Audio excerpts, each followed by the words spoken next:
Hello friends, ഇന്ന് നമ്മളൊരു കടലക്കറിയാണ്, ഒരു നാടൻ രീതിയിലുള്ള ഒരു കടലക്കറിയാണ് ഉണ്ടാക്കാൻ പോകുന്നത്. ഇത് നമുക്ക് പുട്ടിൻ്റെ കൂടെയും ഇടിയപ്പത്തിൻ്റെ കൂടെയൊക്കെ ബെസ്റ്റ് കോമ്പിനേഷനാണ്. അപ്പോൾ നമ്മളിത് എങ്ങനെയാണ് ഉണ്ടാക്കുക എന്നുള്ളത് വീഡിയോ കണ്ട് മനസ്സിലാക്കാം. അപ്പോൾ welcome to my channel petals of Teena. അതുമാത്രമല്ല ഇത് വളരെ പെട്ടെന്ന് ഉണ്ടാക്കാൻ പറ്റും. അപ്പോൾ നമുക്ക് തുടങ്ങിയാലോ. ഇതിനായി ഞാനൊരു കുക്കറിലേക്ക് കുതിർത്തി വെച്ചിരിക്കുന്ന കടല ഇട്ട് കൊടുക്കുന്നുണ്ട്. നിങ്ങൾക്കിതിൽ വെള്ളക്കടലയാണെങ്കിലും മതി. ഞാനിവിടെ ബ്രൗൺ കളർ കടലയാണ് എടുത്തിരിക്കുന്നത്. കടല വേകാനുള്ള വെള്ളം ഒഴിച്ചു കൊടുക്കാം. ഇനി നമ്മളിത് മൂടി വെച്ച് ഒരു 6 വിസിൽ അടുപ്പിക്കുന്നുണ്ട്. ചില കടലകൾ വേഗം വേകും, ചിലത് പതുക്കെ വേകുള്ളൂ. അപ്പോൾ നിങ്ങൾ എടുക്കുന്ന കടലയ്ക്ക് അനുസരിച്ച് നിങ്ങളത് എത്ര വിസിലാണോ വേണ്ടത് കുക്കറിന് അത്രയും വിസിൽ അടുപ്പിക്കാം. ആ സമയം നമുക്കൊരു മിക്സിയുടെ ജാറിലേക്ക് അരമുറി തേങ്ങയും ഒരു 10 കുരുമുളകും ഒരു കുറച്ച് ജീരകവും നല്ല ജീരകവും ഇട്ട് കുറച്ച് വെള്ളം ഒഴിച്ചിട്ട് നമുക്ക് പേസ്റ്റ് പോലെ അരച്ചിട്ട് വരാം. ഇപ്പോൾ നമ്മുടെ കുക്കറിലത്തെ പ്രഷറെല്ലാം പോയിട്ടുണ്ട്. ഇനി നമുക്കിത് ഓപ്പൺ ചെയ്ത് നോക്കാം. നമ്മുടെ കടലയെല്ലാം വെന്തിട്ടുണ്ടോ നോക്കാം. കടലയെല്ലാം നന്നായി വെന്തിട്ടുണ്ട്.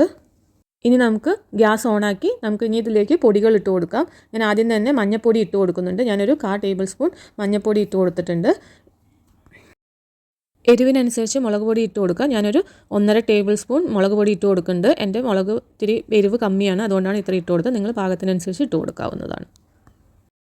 ഇതിലേക്ക് മല്ലിപ്പൊടി ഇട്ട് കൊടുക്കുക. ഞാനൊരു ടേബിൾ സ്പൂൺ മല്ലിപ്പൊടി ഇട്ട് കൊടുക്കുന്നുണ്ട്. ആവശ്യത്തിന് ഉപ്പ് ഇട്ട് കൊടുക്കാം. ഇനി ഈ മസാലയെല്ലാം ഈ കടലയിലേക്ക് പിടിക്കുന്നത് വരെ നമ്മളിതൊന്ന് നന്നായി തിളപ്പിക്കാം. അതുവരെ നമുക്ക് വെയിറ്റ് ചെയ്യാം. നിങ്ങൾക്ക് വേണമെങ്കിൽ തക്കാളി ഇട്ട് കൊടുക്കാം ഇതിലേക്ക്, പക്ഷെ ഞാൻ ഇടുന്നില്ല. എനിക്ക് ആ തക്കാളിയുടെ ടേസ്റ്റ് ഇതിൽ വരുമ്പോൾ ഒരു ഇഷ്ടമില്ല. അതൊരു വേറൊരു ടേസ്റ്റാണ്.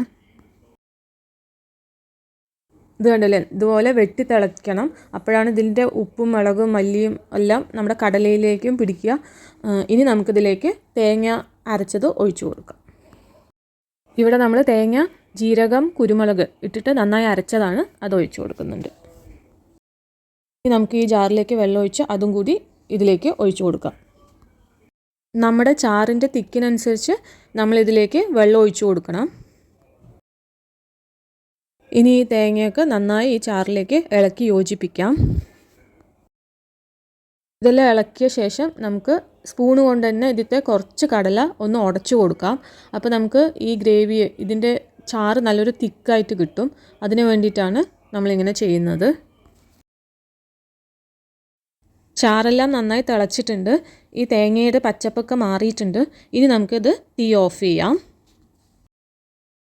ഇനി നമുക്ക് കടുക് വറുക്കണം. അതിനായി ഞാനൊരു ചീൻചട്ടി അടുപ്പിൽ വെച്ചിട്ടുണ്ട്. അതിലേക്ക് ഞാനൊരു 2 ടേബിൾ സ്പൂൺ എണ്ണ ഒഴിച്ചു കൊടുക്കുന്നുണ്ട്.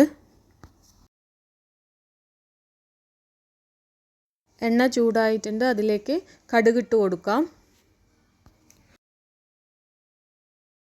കടുക് പൊട്ടിയ ശേഷം ചതച്ച് വെച്ചിരിക്കുന്ന വെളുത്തുള്ളി ഇട്ട് കൊടുക്കാം. ഇത് നന്നായി ഒന്ന് മൂപ്പിച്ചെടുക്കണം. അതിൻ്റെ കൂടെ തന്നെ ചെറിയുള്ളി അരിഞ്ഞതും കറിവേപ്പിലയും കൂടി ഇട്ട് കൊടുക്കാം.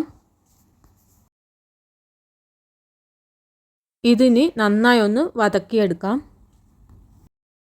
ഇതുപോലെ നന്നായിട്ട് ഇത് ഫ്രൈ ആയി കിട്ടണം. എന്നിട്ട് ഇത് നമുക്ക് ഇനി കടലച്ചാറിലേക്ക് ഇട്ട് കൊടുക്കാം. അങ്ങനെ നമ്മുടെ നാടൻ രീതിയിലുള്ള കടലച്ചാറ് ഇവിടെ റെഡി ആയിട്ടുണ്ട്. ഇത് പുട്ടിൻ്റെ കൂടെയും ഇടിയപ്പത്തിൻ്റെ കൂടെയൊക്കെ ബെസ്റ്റ് കോമ്പിനേഷനാണ്. അപ്പോൾ നിങ്ങളും ഇത് ഉണ്ടാക്കി നോക്കി ഫീഡ്ബാക്ക് അറിയിക്കാൻ മറക്കരുത്. എൻ്റെ ചാനൽ ആദ്യമായിട്ടാണ് കാണുന്നതെങ്കിൽ ഒന്ന് സബ്സ്ക്രൈബ് ചെയ്യാനും മറക്കരുത്. Thank you so much. നിങ്ങളിങ്ങനെയാണ് കടലച്ചാറ് ഉണ്ടാക്കണമെങ്കിൽ ഒന്ന് കമൻറ്റ് ചെയ്യണേ.